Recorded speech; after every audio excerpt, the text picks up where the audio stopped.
Assalamualaikum warahmatullahi wabarakatuh. Halo, apa kabar semuanya sobat dimanapun Anda berada. Kita ketemu lagi di channel Jumpa Hamzah. Di beberapa video kita yang sudah lewat ya, kita sudah pernah membahas seputar candi. Bagaimana candi itu bisa dibuat, kemudian kenapa candi itu ada banyak kemiripan ya, terutama mengerucut ke atas bahkan dengan piramida sekalipun yang notabene jauh dari kawasan Indonesia atau Nusantara. Atau kita sudah pernah membahas tentang candi yang tertua di Indonesia. Tetapi untuk kali ini kita akan kembali membahas lebih lanjut tentang candi ini. Karena memang candi itu adalah sebuah manufaktur ya, yang tentunya bisa membuat kita menjadi takjub gitu. Kenapa? Karena susunan candi atau struktur candi itu memang kalau kita teliti lebih dalam lagi itu rumit karena dibuat dari batu begitu kan. Dan waktu zaman dulu teknologi belum berkembang seperti sekarang ini, bahkan dunia teknik bangunan ya, kemudian dunia teknik sipil itu belum berkembang sedemikian rupa. Tapi bagaimana nenek moyang kita bisa membangun candi semegah dan sangat simetris seperti itu. Sebut saja ada Candi Borobudur, Candi Prambanan dan lain sebagainya. Beredar narasi bahwa candi itu walaupun tidak memakai semen ya, ada yang mengatakan memakai campuran atau adonan dari putih telur, kemudian diberikan beberapa bahan khusus sebagai perekat, sebagai pengganti semen, hingga akhirnya bisa merekat seperti itu. Tapi apakah seperti itu candi ketika disusun? Apakah memang memakai putih telur atau mungkin ada bahan atau teknik yang lain? Ini yang akan kita coba kaji dan kita coba kaji lebih detail di video kali ini. Kita lihat candi seperti apa dan kita putar dulu intronya.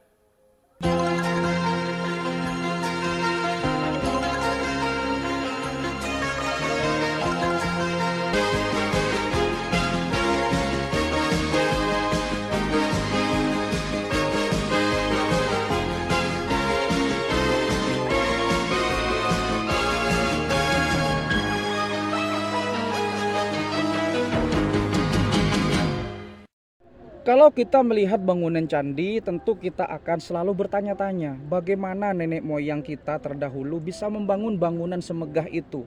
Bahkan kalau kita komparasikan dengan zaman sekarang pun yang mana teknologi sudah maju sedemikian pesat, bagaimana konstruksi bangunan candi itu bisa bertahan hingga sekarang, atau bagaimana mereka bisa membangun.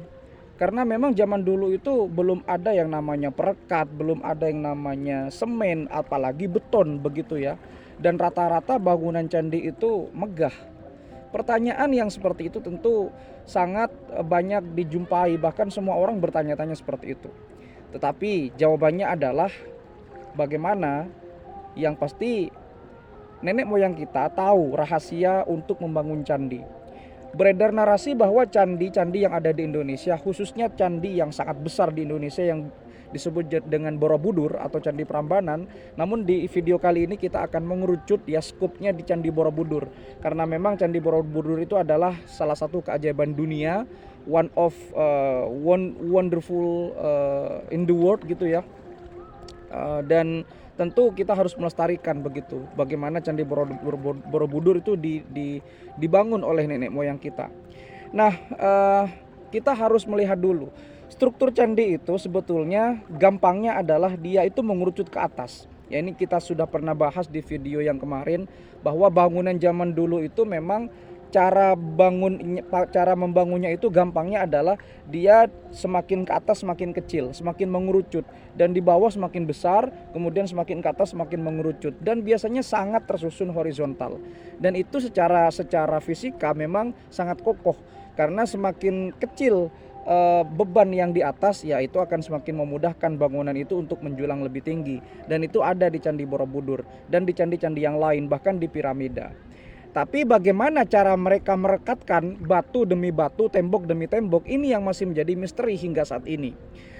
Ada beberapa teori ya yang mengatakan bahwa Candi Borobudur itu dibangun ya dengan menggunakan bahan perekat khusus seperti putih telur, kemudian beberapa tanah liat, hingga akhirnya diaduk, akhirnya mengeras dan jadilah seperti semen begitu ya. Tetapi tidak sesederhana itu.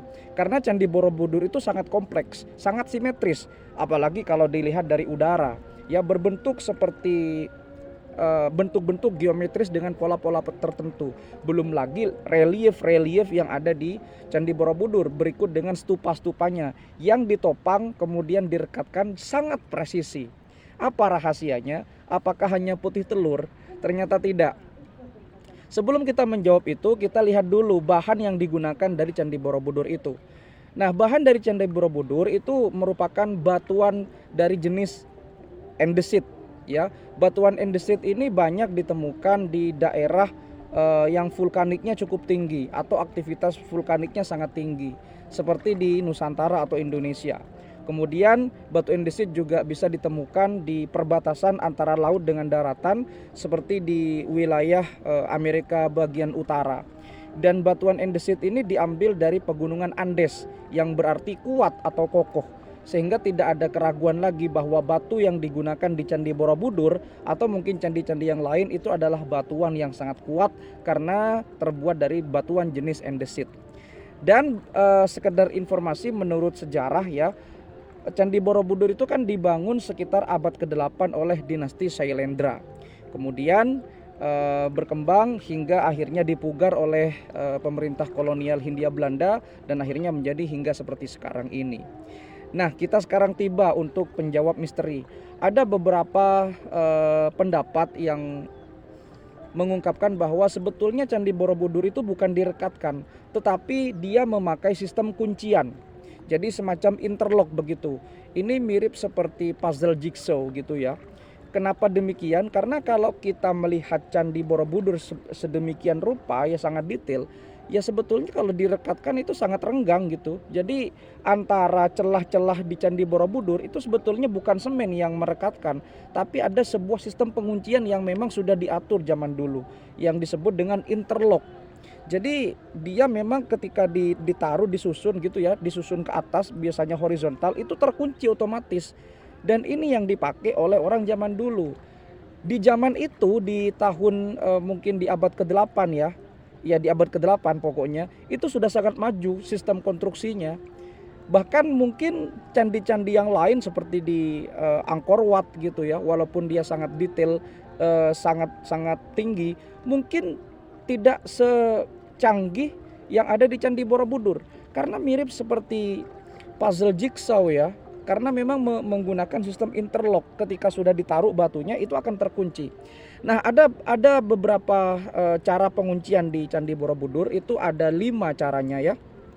Yang pertama memakai ekor burung, sistem ekor burung. Jadi bentuknya mirip-mirip seperti ekor burung, kemudian nanti disusun dan akhirnya akan mengklik seperti secara otomatis, dan ketika ingin membukanya ya itu sangat sulit begitu ya, karena memang kuncian itu kan butuh untuk teknik khusus ketika membukanya. Mungkin nanti batunya digeser sedikit demi sedikit untuk membukanya. Kemudian yang kedua teknik takikan maksud saya. Jadi teknik takikan itu batunya seolah-olah diputar gitu ya, diputar kemudian nanti akan menancap dengan sendirinya. Dan ini banyak ditemukan di stupa-stupa di Candi Borobudur. Kemudian teknik berikutnya adalah teknik sambung. Jadi ini mirip seperti membangun puzzle gitu ya, kan puzzle itu kan ada pengait-pengaitnya gitu. Sehingga ketika disusun nanti akan saling mengait batu demi batu. Nah, ini biasanya di beberapa relief gitu ya, di beberapa gambar di Borobudur itu biasanya saling mengait gambar-gambarnya di dalam itu, di balik batu tersebut ada pengaitnya itu, bukan semen ya, bukan putih telur. Kemudian berikutnya adalah alur dan lidah.